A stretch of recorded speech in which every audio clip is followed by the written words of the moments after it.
ꯃꯌꯥꯝꯕꯨ ꯊꯣꯏꯕꯤ ꯀꯩꯁꯥꯝꯅ ꯇꯔꯥꯝꯅ ꯑꯣꯛꯆꯕꯒ ꯂꯣꯏꯅꯅ ꯈꯨꯔꯨꯝꯖꯔꯤ꯫ ꯉꯁꯤꯁꯨ ꯃꯍꯧꯁꯥꯒꯨꯝ ꯃꯌꯥꯝꯒꯤꯗꯃꯛꯇ ꯑꯅꯧꯕ ꯐꯨꯡꯒꯥ ꯋꯥꯔꯤ ꯑꯃ ꯄꯨꯗꯨꯅ ꯂꯥꯛꯆꯔꯤ꯫ ꯋꯥꯔꯤ ꯑꯁꯤꯕꯨ ꯊꯥꯕꯤꯔꯛꯄꯅ ꯆꯦꯡ ꯃꯩꯇꯩ꯫ ꯋꯥꯔꯤ ꯃꯃꯤꯡꯅ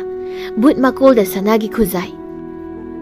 ꯃꯊꯥꯏ ꯊꯥꯏꯅ ꯃꯇꯝ ꯑꯃꯒꯤ ꯋꯥꯔꯤꯅꯤ꯫ ꯂꯩꯕꯥꯛ ꯑꯃꯒꯤ ꯃꯐꯝ ꯑꯃꯗ ꯏꯇꯝꯈꯨꯜ ꯍꯥꯏꯔꯒ ꯈꯪꯅꯕ ꯈꯨꯜ ꯑꯃꯒꯤ ꯌꯥꯝꯅ ꯂꯥꯏꯔꯕ ꯌꯨꯝ ꯑꯃꯗ ꯌꯥꯝꯅ ꯂꯝ ꯍꯦꯟꯕ ꯐꯩꯕꯣꯛ ꯃꯆꯤꯜ ꯃꯧꯄ꯭ꯋꯥ ꯑꯅꯤ ꯂꯩꯔꯝꯃꯤ꯫ ꯃꯁꯤ ꯑꯗꯨꯒꯤ ꯃꯤꯡꯅ ꯈꯣꯏꯗꯥꯕꯤ ꯀꯧꯏ, ꯃꯧꯄ꯭ꯋꯥ ꯑꯗꯨꯒꯤ ꯃꯤꯡꯅ ꯈꯣꯏꯗꯥꯕ ꯍꯥꯏꯅ ꯀꯧꯔꯝꯃꯤ꯫ ꯍꯧꯖꯤꯛ ꯈꯣꯏꯗꯥꯕ ꯑꯃꯗꯤ ꯈꯣꯏꯗꯥꯕꯤ ꯑꯁꯤ ꯆꯍꯤ 18ꯃꯨꯛ ꯁꯨꯔꯦ꯫ ꯉꯁꯤꯁꯨ ꯃꯆꯤꯜ ꯃꯧꯄ꯭ꯋꯥ ꯑꯗꯨꯅ ꯃꯈꯨꯠꯇ ꯆꯦꯡ ꯈꯔꯒ ꯆꯥꯎꯔꯕ ꯌꯦꯟꯕꯥ ꯑꯃꯒ ꯄꯥꯏꯗꯨꯅ ꯌꯥꯝ ꯍꯔꯥꯎꯅ ꯌꯨꯝꯗ ꯍꯜꯂꯛꯂꯝꯃꯤ꯫ ꯈꯣꯏꯗꯥꯕꯅ, "ꯉꯁꯤꯗꯤ ꯌꯦꯟꯕꯥꯁꯦ ꯑꯩꯅ ꯑꯣꯏꯅ ꯊꯣꯡ ꯇꯥꯔꯦ." "ꯀꯔꯤꯒꯤꯅꯣ ꯅꯪꯅ ꯊꯣꯡꯗꯣꯏꯗꯤ? ꯄꯥꯕꯗ ꯑꯗꯨꯝ ꯊꯣꯡꯍꯜꯂꯨ ꯀꯩꯅꯣ." "ꯑꯩꯈꯣꯏ ꯄꯥꯕꯅ ꯊꯣꯡꯕꯁꯦ ꯃꯀꯟ ꯍꯦꯛꯇ ꯃꯥꯡꯉꯤ, ꯑꯗꯨꯅ ꯄꯥꯕ ꯊꯣꯡꯍꯜꯂꯔꯣꯏ꯫ ꯃꯀꯟ ꯆꯥꯕ ꯍꯦꯛꯇ ꯐꯪꯗꯦ, ꯑꯗꯨꯅ ꯄꯥꯕ ꯉꯁꯤꯗꯒꯤ ꯌꯦꯟ ꯉꯥꯅꯨꯁꯦ ꯊꯣꯡꯍꯜꯂꯔꯣꯏ." "ꯄꯥꯕꯅ ꯊꯣꯡꯕꯅ ꯃꯀꯟ ꯅꯪ ꯆꯥꯕ ꯐꯪꯗꯕꯅꯤꯗꯣ, ꯅꯪꯅ ꯊꯣꯡꯉꯗꯤ ꯍꯥꯎꯇꯗꯅ ꯆꯥꯕ ꯑꯝꯇ ꯌꯥꯔꯔꯣꯏꯅꯦ." "ꯌꯥꯅꯤ ꯌꯥꯅꯤ, ꯌꯦꯟꯅ ꯐꯅ ꯍꯥꯎꯇ꯭ꯔꯁꯨ ꯀꯥꯡꯁꯣꯏꯗꯩꯗꯤ ꯍꯦꯟꯅ ꯍꯥꯎꯔꯗꯕꯅꯤ꯫ ꯏꯃꯥꯒ ꯄꯥꯕꯒꯗꯤ ꯃꯉꯣꯟꯗ ꯏꯕꯥꯏꯅꯤ ꯐꯨꯗꯨꯒꯤ ꯉꯥꯏꯔ ꯂꯩꯕ ꯃꯥꯟꯗ꯭ꯔꯣ?" "ꯌꯦꯟꯁꯦ ꯍꯨꯔꯥꯜꯂꯛꯄ ꯃꯥꯜꯂꯝꯕꯅꯤ, ꯑꯗꯨꯒꯤ ꯑꯣꯏꯔꯝꯅꯤ ꯃꯣꯏ ꯑꯅꯤꯒꯤ ꯈꯨꯌꯦꯡꯁꯦ, ꯈꯨꯂꯦꯞꯁꯦ ꯃꯑꯣꯡ ꯑꯃ ꯇꯧꯔꯤꯅꯤ." ꯃꯄꯥꯅ, "ꯅꯣꯏ ꯑꯅꯤꯕꯨ ꯉꯁꯥꯏ ꯑꯌꯨꯛꯇꯒꯤ ꯆꯥꯛ ꯍꯦꯛ ꯇꯣꯛꯄꯗꯒꯤ ꯊꯣꯛꯈꯤꯕꯗꯨꯅ ꯍꯧꯖꯤꯛ ꯁꯟꯌꯥ ꯌꯥꯁꯤꯡꯂꯛꯂꯀꯥꯟꯁꯤꯗ ꯍꯜꯂꯛꯏꯗꯨꯕꯨ ꯀꯗꯥꯏ ꯆꯠꯂꯨꯒꯦꯕ? ꯑꯗꯨꯒ ꯄꯨꯔꯛꯏꯕ ꯌꯦꯟꯕꯥꯗꯨꯅ ꯀꯗꯥꯏꯗꯒꯤ ꯑꯃꯨꯛ ꯍꯨꯔꯥꯜꯂꯛꯏꯅꯣ, ꯍꯥ?" ꯈꯣꯏꯗꯥꯕꯅ, "ꯄꯥꯕ ꯍꯨꯔꯥꯜꯂꯛꯄ ꯅꯠꯇꯤꯌꯦ, ꯑꯍꯜ ꯑꯃꯅ ꯄꯤꯔꯛꯄꯅꯤ." ꯃꯃꯥꯅ, "ꯀꯅꯥꯅ? ꯀꯔꯤꯒꯤ ꯅꯣꯏ ꯑꯅꯤꯗ ꯆꯥꯎꯈ꯭ꯔꯕ ꯌꯦꯟꯕꯥꯗꯨꯕꯨ ꯍꯦꯛꯇ ꯄꯤꯔꯛꯄ ꯌꯥꯕ꯭ꯔꯅꯤ ꯏꯕꯨꯡꯉꯣ? ꯏꯕꯦꯝꯃ, ꯅꯪꯅ ꯄꯥꯏꯔꯤꯅꯣ ꯀꯔꯤꯅꯣ? ꯌꯦꯟꯕꯤꯔꯣ?" "ꯅꯠꯇꯤꯌꯦ ꯏꯃꯥ, ꯁꯤꯗꯤ ꯆꯦꯡꯅꯤ, ꯅꯨꯃꯤꯗꯥꯡꯒꯤ ꯆꯦꯡ ꯂꯩꯇꯦ ꯍꯥꯏꯕꯗꯨꯗ ꯊꯤꯔꯨꯕꯅꯤ ꯑꯩꯈꯣꯏꯅꯤ ꯆꯠꯂꯒ." "ꯀꯗꯥꯏꯗꯒꯤ ꯊꯤꯔꯨꯔꯤꯕ? ꯍꯩ, ꯑꯁꯦꯡꯕ ꯈꯨꯝꯃꯨ ꯏꯕꯦꯝꯃ, ꯏꯃꯥꯗꯤ ꯑꯣꯏꯗꯕ ꯉꯥꯡꯕ ꯌꯥꯗꯦ ꯍꯥꯏꯕꯁꯦ ꯅꯣꯏ ꯑꯅꯤ ꯍꯥꯟꯅꯗꯩ ꯈꯪꯂꯝꯒꯅꯤ꯫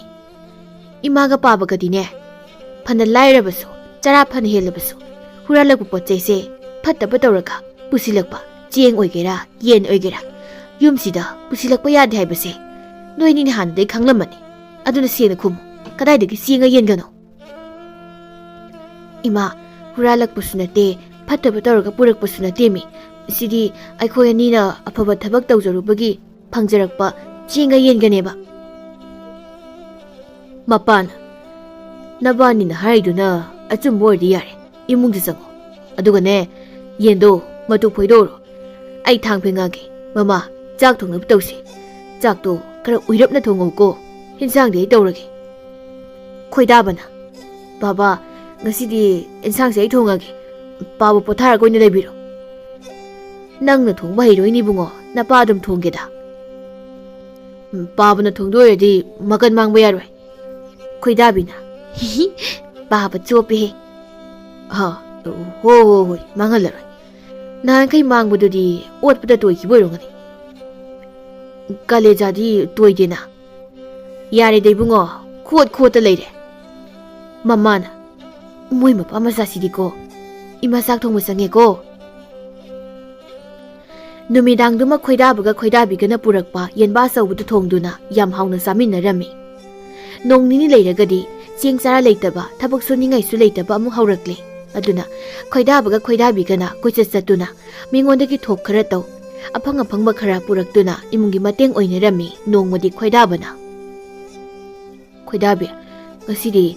ꯑꯩꯈꯣꯏꯒꯤ ꯈꯨꯜ ꯑꯔꯣꯏꯕ ꯃꯅꯤꯡꯗ ꯏꯪꯈꯣꯜ ꯆꯥꯎꯅ ꯀꯣꯏꯕ ꯍꯅꯨꯕ ꯍꯅꯨꯕꯤ ꯃꯇꯩ ꯃꯅꯥꯎꯗꯣ, ꯃꯣꯏꯗ ꯑꯣꯏꯅ ꯆꯪꯉꯨꯁꯤꯔꯥ? ꯊꯕꯛ ꯈꯔ ꯃꯇꯦꯡ ꯄꯥꯡꯁꯤꯟꯅꯔꯒ ꯆꯦꯡꯂ ꯐꯧꯔ ꯈꯔ ꯂꯧꯔꯨꯁꯤ." "ꯃꯣꯏ ꯏꯪꯈꯣꯜꯗꯨꯗꯤ ꯆꯥꯎꯕꯅꯤꯍꯦ, ꯑꯗꯣ ꯈꯣꯏꯗꯥꯕ, ꯑꯍꯜ ꯑꯅꯤꯗꯨꯕꯨ ꯀꯤꯗꯕ ꯖꯥꯠꯂꯣ? ꯃꯣꯏ ꯑꯅꯤꯗꯪ ꯆꯥꯎꯔꯕ ꯏꯪꯈꯣꯜꯗꯨꯗ ꯇꯣꯈꯥꯏꯅ ꯂꯩꯔꯤꯗꯨꯕꯣ? ꯎ ꯋꯥꯅ ꯑꯆꯧ ꯑꯆꯧꯕ ꯃꯌꯥꯝꯗꯨꯅ ꯃꯔꯣꯜ ꯑꯃ ꯁꯣꯡꯉꯤꯕ." "ꯑꯗꯨꯁꯨ ꯍꯣꯔꯦꯟ ꯑꯍꯜ ꯑꯅꯤꯗꯨꯗ ꯍꯪꯉꯁꯤ, ꯂꯥꯎ ꯆꯠꯂꯨꯔꯁꯤ." ꯍꯅꯨꯕꯅ, "ꯀꯅꯥꯅꯣꯅꯦ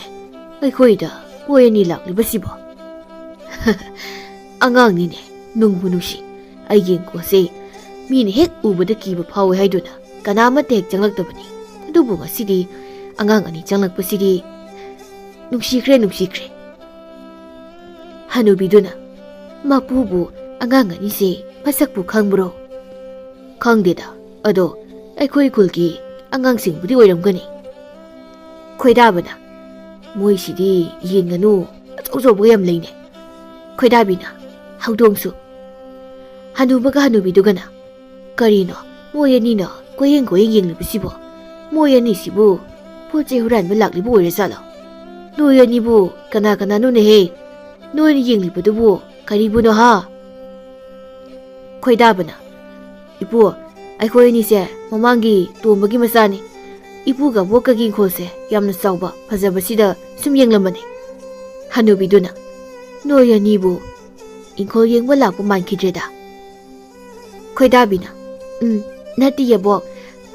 ꯑꯕꯣꯛꯀ ꯏꯄꯨꯍꯣꯏꯒꯤ ꯊꯕꯛ ꯁꯨꯐꯝꯒ ꯂꯩꯒꯗ꯭ꯔꯥ? ꯂꯩꯔꯗꯤ ꯈꯤꯇ ꯁꯨꯖꯒꯦꯅ ꯆꯪꯉꯛꯄꯅꯤ꯫ ꯂꯩꯔꯗꯤ ꯑꯩꯈꯣꯏ ꯑꯅꯤ ꯊꯕꯛ ꯈꯔ ꯇꯧꯖꯒꯦ꯫ ꯍꯅꯨꯕꯤꯗꯨꯅ ꯅꯣꯏ ꯑꯅꯤꯕꯨ ꯑꯩꯈꯣꯏꯗ ꯊꯕꯛ ꯁꯨꯖꯒꯦ ꯍꯥꯏꯗꯨꯅ ꯂꯥꯛꯂꯤꯕ? ꯅꯨꯡꯁꯤꯈ꯭ꯔꯦꯗ꯫ ꯑꯗꯣ ꯅꯣꯏ ꯑꯅꯤꯕꯨ ꯐꯥꯏꯕꯣꯛꯂꯅꯦ? ꯈꯣꯏꯗꯥꯕꯅ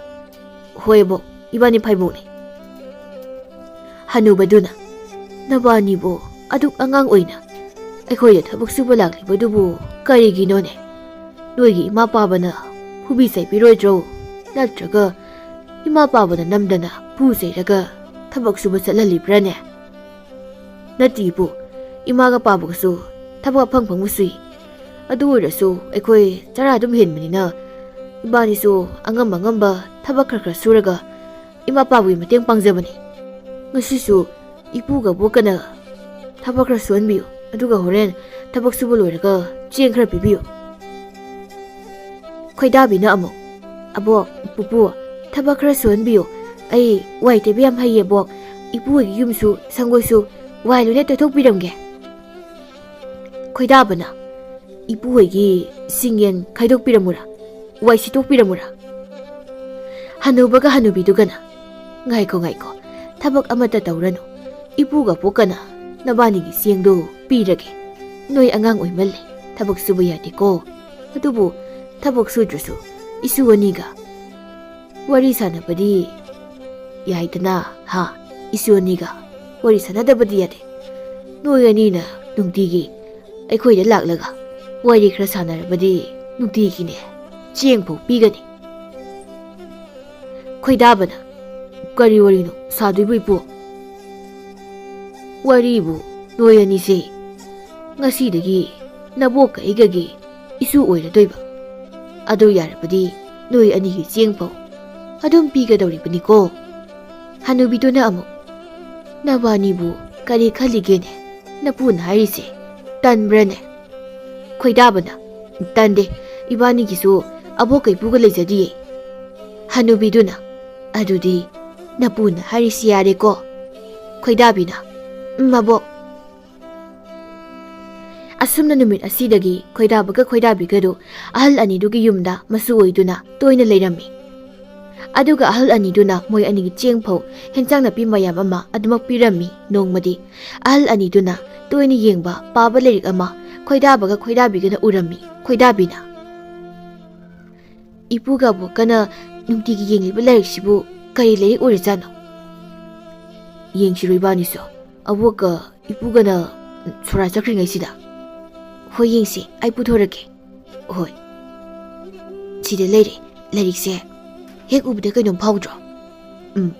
But kayam yekdro. But ki lairikbu mansileni side. Khoi-dabi-na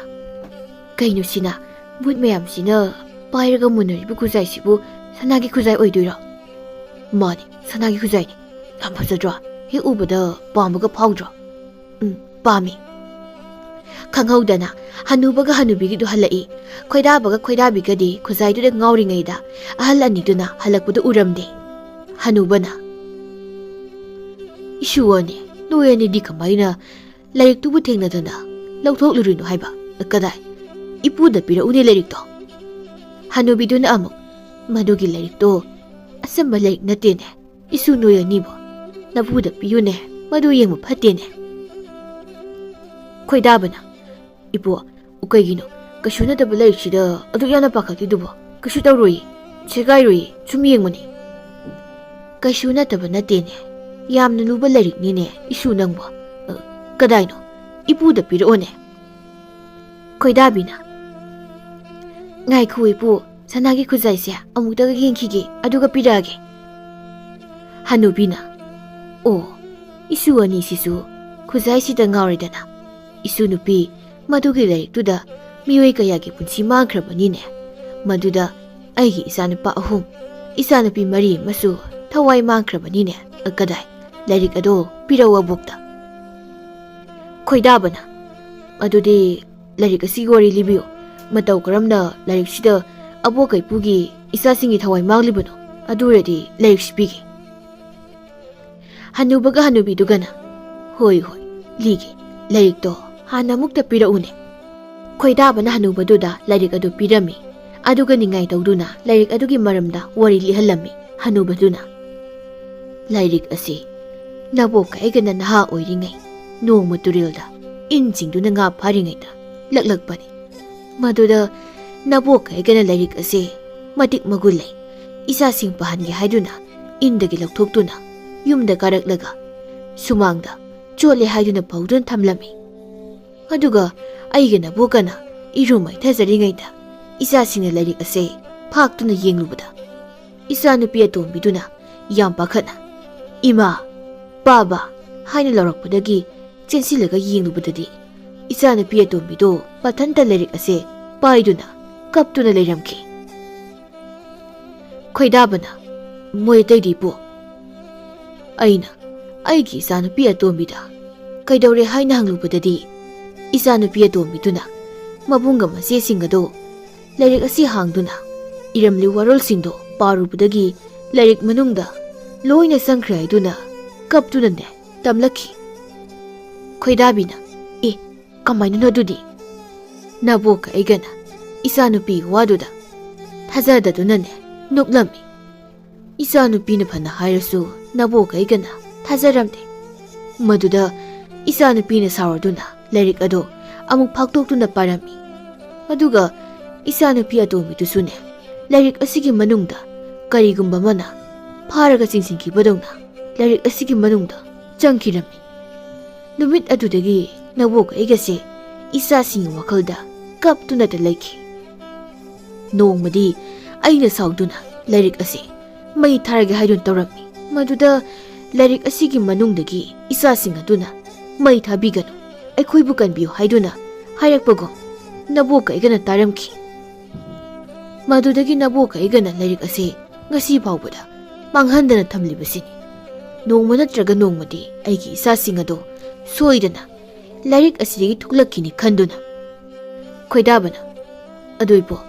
lyric सिददी करिगुम्बा मयेक अमता यावबु उदेना lyric असिरी यावबु मयेकसिंगदो अइना लौथोक्तुना तोखाइना थमलिबनिने अदुगा मना अइना लाइरिक मयेकसिंगदो लौथोक्पु मतमदा लाइरिक अदुदगी मी यमना वा हायरकपगुमना नबोक ऐगना तारमखि मदुदी लाइरिक असिदा उरिबा सनागी खुजाय असे बुतसिंग असिदगी लौबा ngamlabadi लौरिबा मीदुना अपाम्बा अनिंगबा पुम्बा थुंगदुना पुंसि नुंसांगना नुंगाइना लेगने हाइदुना खोइदाबीना असेंबरोइपो अदुदी मतौ करमना सनागी खुजाइसे लौबा ngamgani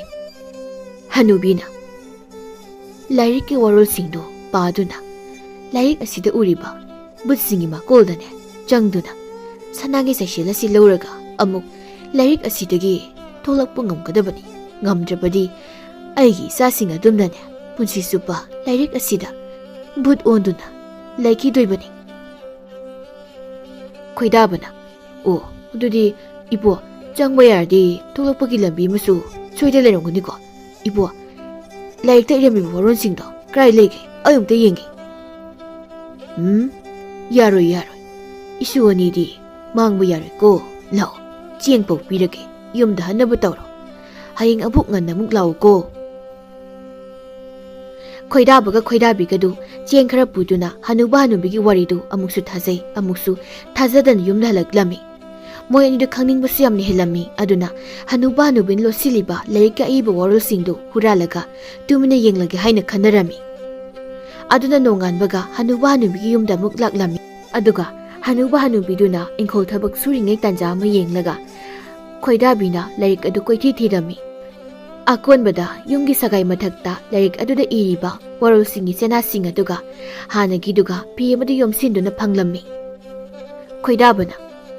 abu kai pugase khangamba yade ko khoidabi. Hoi adudi paraga yengasira. Hoi adu ngai ko karigumba ipuga bokana haisina chumamadi ibanisu lairik asigi manungda sangiduna punsi supa tolpa ngamda leikini aduna hana kainom tawkhisi kaino haise imaga pabugana ibanida toina haiba lam chathokodi food plate amadi lai phataba singna changdanaba imagi phanek mache ipagi khudei mache maitala sibaga yangang mache yarese maitala yangang kati purakte imagi phaneka pabagi khudei gi pure aduga sina lain thoksana mai gi lebakni siori yaraba e phaneka khudei ga sidi mache na dena sidi imaga pabugdi kai shedeba atai leido sesarsani sidi mallabani aikoi imaga pabagi bu ahan belai braise madu ko na khanarsi ipuga boga lakpana halani sasat paro hoi adudi loi phau parasi khoidabigana lairik adu paringaida hanubaga hanubigadu ingkholdagi karai moi anini imunghe yorokpaga lairik aduda khoidabigadu paisingkibudu uhowi hanubaduna is karina isuwani sine tawri basiba hanubiduna oh moi mapu karino isuwani sisu lairik asida sangkrene karam tongni sidi lairik asibu kamaya thingnadana lauthoi none nate ibani bu hojik karina tawgadori basibo ibani su lairik asi paraga isa isu singi manakta chalasira mapu lairik se ibani na pabu thoklamlabadi ibani bu sumaya leram kaltrani mabo hojik bu karino ne tawgadori basibo oh he mapu sembalai isa natrasu isu ani simadi makoi ani tangdi asoy angam yaudana aikhoigi manakta halanbira une asumna hal anidu lairik adu konduna kapanatana upai leiramdi aduga khoidabigadi yam tamtiba isuksukpa asiba singi leifam manba amada gyan tarakpada taduna leirami khoidabina kari mafamnu sina khoidaba gyan tarabo tardi yengo aikhoini na leiramli mafam asi ipuga bokana haibado chumlidana mafam sisu lairikta yauba mafam adumakni adudi mafam asitana lakni labanina sadai khuzaido lauraga halasi kidrona kari kiduino buti amukta sengnadana ado aina khoidagi kibudi butnate chaklama kanda jingliti chara helani harakpusini ai suni adudi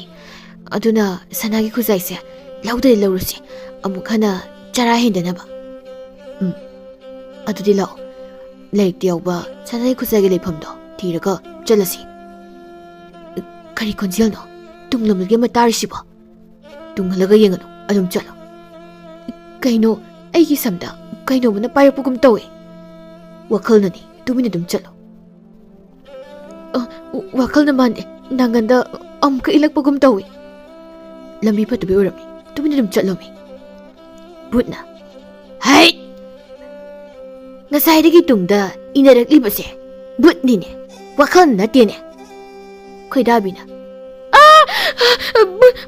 butyam ki khoidabana kana chelo khutbairo butna ngai khuo aisu inarake but amanasu tanasi phawo khoidabana somna sensi somda kaino khoige mangda but nama kapaga larisibo amata yenguno chenpham tukbu chelo kari amata yengunu kaidi ngaikho angang oyarsu lemna tharoi but amana ngaikho aigi wari tako ngaikho mi noibo ngaikho haibani khoidabina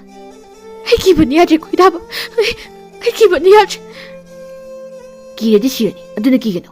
ꯀꯔꯤꯅꯣ ꯂꯝꯕꯤꯁꯦ ꯃꯥꯅ ꯃꯥꯟꯅꯩꯁꯤꯕꯨ ꯀꯔꯣꯝꯗꯅꯣ 이반이 ꯆꯪꯗꯣꯏꯁꯦ 이반이ꯁꯨ ꯁꯤꯔꯗ꯭ꯔꯣ ꯕꯨꯠ ꯑꯣꯜꯂꯗ꯭ꯔꯣ ꯅꯣꯏ ꯑꯅꯤꯅ ꯊꯤꯔꯤꯕ ꯂꯝꯕꯤꯗꯣ ꯁꯤꯗꯅꯦ ꯂꯥꯛꯑꯣ ꯂꯥꯛꯑꯣ ꯕꯨꯠ ꯑꯃꯅ ꯑꯃꯨꯛ ꯃꯥꯅ ꯍꯥꯏꯔꯤꯁꯤ ꯅꯠꯇꯤꯌꯦ ꯁꯅꯥꯒꯤ ꯈꯨꯠꯆꯥꯏꯗꯤ ꯁꯤꯗꯅꯦ ꯂꯥꯛꯑꯣ ꯂꯥꯛꯑꯣ ꯂꯥꯛꯑꯣ ꯕꯨꯠ ꯑꯃꯅ ꯑꯃꯨꯛ ꯃꯣꯏꯅ ꯍꯥꯏꯔꯤꯁꯦ ꯂꯣꯏꯅ ꯂꯥꯜꯂꯦ ꯇꯨ ꯁꯅꯥꯒꯤ ꯈꯨꯠꯆꯥꯏꯗꯤ ꯑꯩꯅ ꯂꯩꯔꯤꯕ ꯂꯝꯕꯤꯁꯤꯗꯅꯦ ꯈꯣꯏꯗꯥꯕꯤꯅ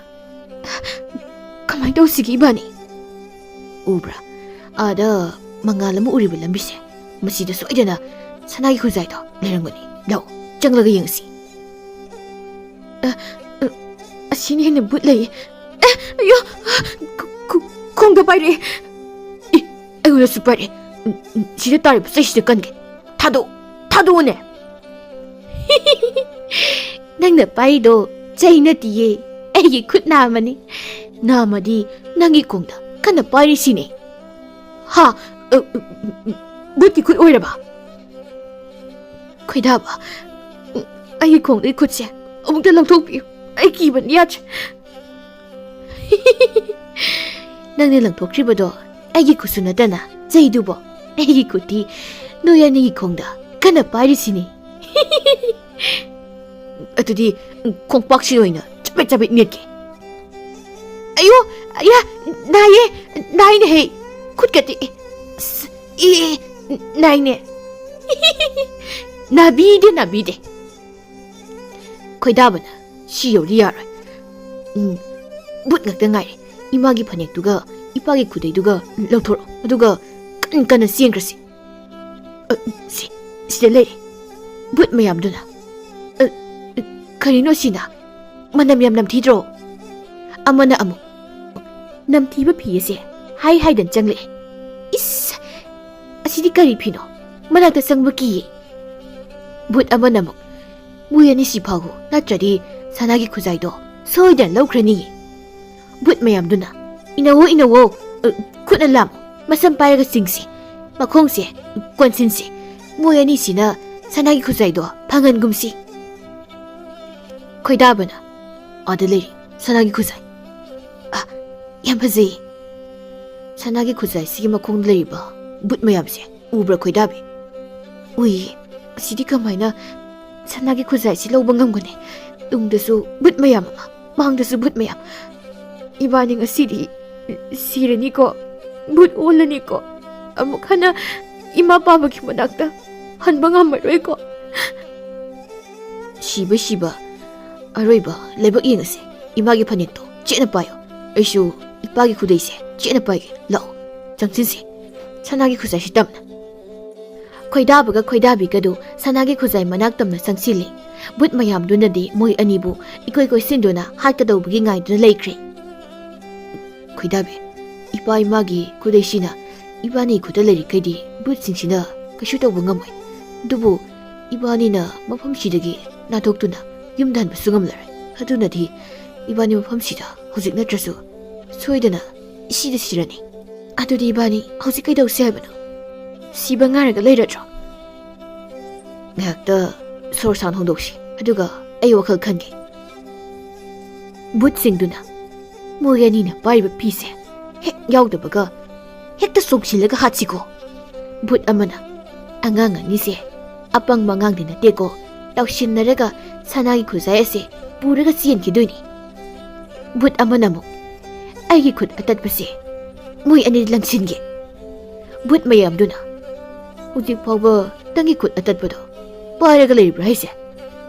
ससत लंगसिलो मोय अनिदा होय लंगसिनगे नुपी मसे कीदना कोइसोंग चोंगिसि बुत अतैदुना कीरसु मोयरिने पाय पिसे सुक्था थादोक्तिने मसिदा थादोक्लदि खंगदौनि बुत मकुत लंगसिले तुकसे याम अमुकसे मखोंग लंगसिले इबानी सिरद्रो कपकनुई तंगना कपदुनि हेने कीख्रे wakhalgamda thoktre ai pasima galaiba yengke ꯀꯔꯤ ꯂꯥꯏꯕꯛꯅꯣ ꯑꯃꯨꯛ ꯌꯦꯡꯗꯧꯔꯤꯕꯣ? ꯇꯨꯃꯤꯟꯅ ꯂꯩꯌꯨ ꯑꯗꯨꯒ ꯃꯨꯟꯅ ꯗꯨꯝ ꯇꯥꯎ꯫ ꯁꯛꯊꯤꯕ ꯕꯨꯠꯁꯥ, ꯑꯩꯅ ꯍꯥꯏꯗꯣꯏ ꯋꯥꯁꯦ ꯃꯨꯟꯅ ꯇꯥꯎ꯫ ꯃꯨꯟꯅ ꯇꯥꯕ ꯚꯨꯠꯇꯣ ꯚꯨꯠ ꯑꯁꯦꯡꯕꯅꯤꯀꯣ, ꯇꯥꯗ꯭ꯔꯗꯤ ꯁꯥꯁꯤꯟꯅꯕ ꯚꯨꯠ ꯑꯣꯏꯗꯣꯏꯅꯤ꯫ ꯚꯨꯠ ꯃꯌꯥꯝꯗꯨꯅ ꯑꯉꯥꯡ ꯃꯥꯅꯁꯨ ꯄꯪꯈ꯭ꯔꯕ ꯚꯨꯠ ꯑꯩꯈꯣꯏꯗ ꯑꯁꯤꯡꯕꯒ ꯁꯥꯖꯤꯜꯂꯛꯏ꯫ ꯃꯥꯏ ꯋꯥꯔꯤꯁꯦ ꯃꯨꯟꯅꯕꯨ ꯇꯥꯕꯤꯒꯦꯅꯦ꯫ ꯈꯣꯏꯗꯥꯕꯅ ꯑꯍꯜ ꯑꯅꯤ ꯍꯅꯨꯕ ꯍꯅꯨꯕꯤꯗꯨꯒꯤ ꯋꯥꯔꯤ ꯁꯨꯝ ꯂꯤꯔꯛꯂꯝꯃꯤ꯫ ꯋꯥꯔꯤꯗꯨ ꯇꯥꯔꯒ ꯑꯍꯜ ꯑꯅꯤꯗꯨꯒꯤ ꯕꯨꯠ ꯑꯣꯟꯈ꯭ꯔꯕ ꯃꯆꯥꯁꯤꯡꯗꯨ ꯍꯤꯛ ꯂꯥꯎꯅ ꯀꯞꯄ ꯍꯧꯔꯛꯑꯦ꯫ ꯋꯥꯔꯤ ꯂꯤꯕ ꯂꯣꯏꯔꯛꯄꯗꯗꯤ ꯑꯍꯜ ꯑꯅꯤꯗꯨꯒꯤ ꯕꯨꯠ ꯑꯣꯟꯈ꯭ꯔꯕ ꯃꯆꯥꯁꯤꯡꯗꯨꯅ ꯑꯩꯈꯣꯏ ꯏꯃꯥ ꯄꯥꯕꯗꯣ ꯃꯆꯥ ꯑꯩꯈꯣꯏ ꯍꯜꯂꯛꯄ ꯉꯥꯏꯍꯧꯔꯤ ꯍꯥꯏꯕ꯫ ꯏꯃꯥ ꯄꯥꯕ, ꯅꯆꯥ ꯑꯩꯈꯣꯏꯗꯤ ꯌꯨꯝꯗ ꯍꯜꯂꯛꯄ ꯉꯝꯗꯅ ꯃꯐꯝꯁꯤꯗ ꯕꯨꯠ ꯑꯣꯟꯗꯨꯅ ꯂꯩꯔꯦꯅꯦ꯫ ꯃꯆꯥ ꯑꯃꯅ ꯑꯃꯨꯛ ꯅꯨꯡꯁꯤꯕꯅꯤꯗ ꯑꯩꯈꯣꯏꯒꯤ ꯏꯃꯥꯒ ꯄꯥꯕꯒꯗꯣ ꯍꯧꯖꯤꯛꯇꯤ ꯑꯍꯜ ꯑꯣꯏꯔꯝꯂꯅꯤꯀꯣ꯫ ꯑꯍꯜ ꯑꯣꯏꯔꯕ ꯁꯣꯜꯂꯕ ꯃꯤꯀꯨꯞꯇꯨꯗ ꯃꯆꯥ ꯑꯩꯈꯣꯏꯅ ꯏꯃꯥ ꯄꯥꯕꯒꯤ ꯆꯩꯁꯨ ꯑꯣꯏꯗꯨꯅ ꯁꯦꯟꯅꯒꯗꯕ ꯃꯇꯝꯁꯤꯗ ꯃꯐꯝ ꯃꯔꯥꯡ ꯈꯪꯗꯕ ꯃꯔꯛꯁꯤꯗ ꯕꯨꯠ ꯑꯣꯟꯗꯨꯅ ꯂꯩꯔꯦꯀꯣ꯫ ꯕꯨꯠ ꯑꯇꯩꯗꯨꯅ ꯏꯁ, ꯃꯃꯥ ꯃꯄꯥꯁꯦ ꯃꯣꯏꯗꯪ ꯂꯩꯕꯗꯣ ꯃꯉꯥꯏꯔꯦꯅꯦ, ꯑꯩꯈꯣꯏꯒꯤꯗꯤ ꯂꯩꯇꯕꯒꯤ ꯇꯥꯏꯞꯇ꯫ ꯕꯨꯠ ꯑꯃꯅ ꯑꯃꯨꯛ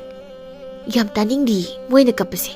ꯌꯥꯔꯦꯗ ꯈꯔ ꯀꯞꯄꯗꯤ ꯊꯣꯛꯑꯣ, ꯑꯉꯥꯡ ꯑꯅꯤꯁꯤꯒꯤ ꯋꯥꯔꯤꯁꯤ ꯇꯥꯔꯝꯗ꯭ꯔꯁꯨ ꯐꯗꯧꯅꯤ꯫ ꯕꯨꯠ ꯑꯇꯩꯗꯨꯅ ꯌꯥꯝ ꯍꯩꯄꯥ ꯁꯤꯡꯉꯤ ꯃꯁꯤꯒꯤ ꯑꯉꯥꯡ ꯑꯅꯤꯁꯦ, ꯃꯃꯥ ꯃꯄꯥꯒꯤ ꯅꯝꯊꯤꯕ ꯑꯃꯅ ꯐꯤ ꯑꯃ ꯄꯥꯏꯁꯤꯜꯂꯒ ꯌꯥꯝ ꯍꯩꯄꯥ ꯁꯤꯡꯉꯤ꯫ ꯈꯣꯏꯗꯥꯕꯅ ꯏꯄꯨꯒ ꯕꯣꯛꯀꯅ ꯅꯣꯏꯕꯨ ꯎꯅꯤꯡꯕꯅ ꯀꯞꯍꯧꯔꯤꯗꯣ, ꯀꯞꯍꯟꯅꯤꯡꯗꯗꯤ ꯑꯩꯈꯣꯏꯅꯤꯅ ꯍꯥꯏꯕ ꯌꯥꯎ, ꯅꯠꯇꯗꯤ ꯁꯤꯔ ꯐꯥꯎꯕ ꯏꯄꯨꯒ ꯕꯣꯛꯀꯗꯣ ꯑꯗꯨꯝ ꯀꯞꯄ ꯂꯩꯔꯅꯤ꯫ ꯃꯆꯥꯁꯤꯡꯗꯨꯅ ꯌꯥꯔꯣꯏ, ꯑꯩꯈꯣꯏꯒꯤ ꯏꯃꯥꯒ ꯄꯥꯕꯒꯅ ꯑꯗꯨꯝ ꯀꯞꯄꯗꯣ ꯑꯗꯨꯗꯤ ꯍꯥꯏꯌꯨ, ꯑꯩꯈꯣꯏꯒꯤ ꯏꯃꯥ ꯄꯥꯕꯒꯅ ꯀꯞꯄ ꯐꯅꯕ ꯃꯆꯥ ꯑꯩꯈꯣꯏꯅ ꯀꯩꯗꯧ ꯍꯥꯏꯕꯅꯣ? ꯚꯨꯠ ꯑꯇꯩꯗꯨꯅ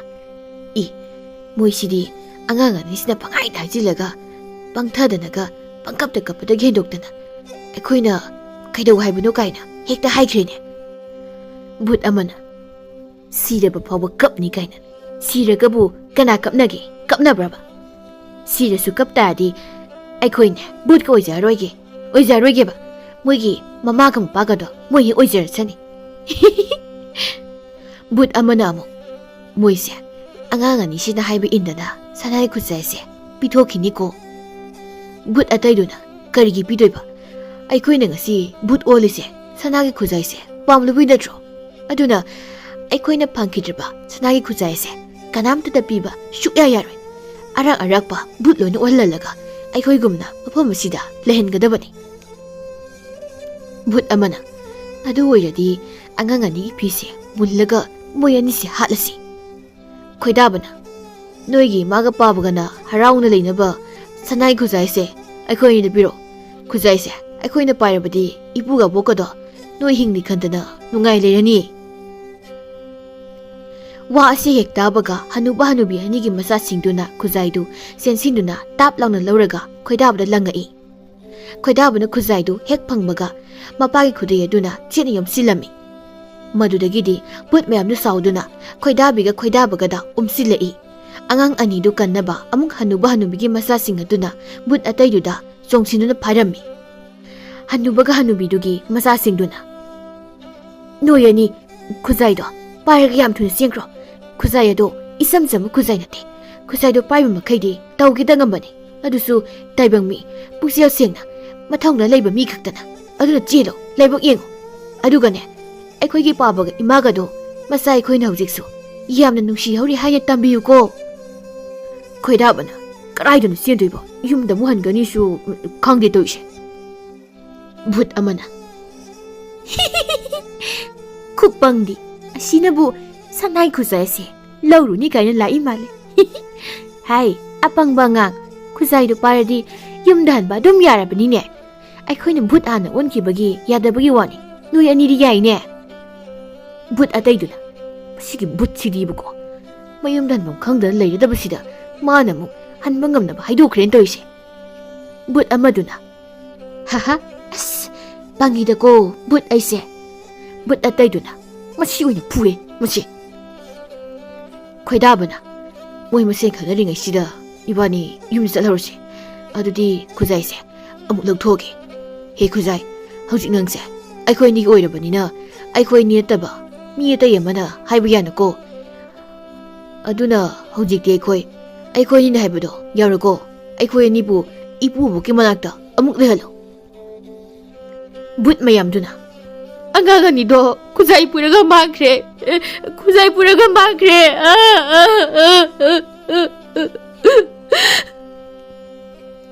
ꯍꯅꯨꯕꯒ ꯍꯅꯨꯕꯤꯒꯗꯨ ꯂꯥꯏꯔꯤꯛꯇꯨ ꯄꯥꯏꯔꯒ ꯀꯞꯇꯨꯅ ꯂꯩꯔꯤꯉꯩ ꯈꯣꯏꯗꯥꯕꯒ ꯈꯣꯏꯗꯥꯕꯤꯒꯗꯨ ꯂꯥꯏꯔꯤꯛꯇꯒꯤ ꯐꯜ ꯂꯥꯎꯅ ꯈꯨꯖꯥꯏꯗꯨ ꯄꯥꯏꯗꯨꯅ ꯆꯣꯡꯊꯣꯔꯛꯏ ꯃꯗꯨ ꯎꯕꯗ ꯑꯍꯜ ꯑꯅꯤꯗꯨ ꯈꯪꯄ꯭ꯔꯦꯛ ꯂꯥꯎꯅ ꯈꯪꯉꯤ ꯑꯗꯨꯒ ꯏꯉꯛꯉꯛꯅ ꯃꯣꯏ ꯑꯅꯤꯗꯨ ꯌꯦꯡꯉꯤ ꯍꯅꯨꯕꯅ 이수 아니 너희 아무 할락이다나 마보 이수 아니 시 할락에네해 나부가 이가디 이사망 마굽 이수 아니 수 망나가자 칼루바니고 너희 아니 아무카나 레릭아세 빠이라누고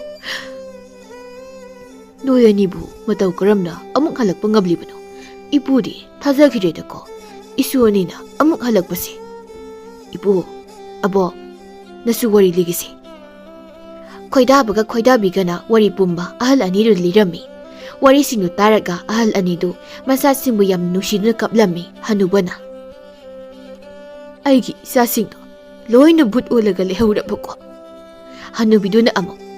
isu anise aigi isa singduna kanbira iba oh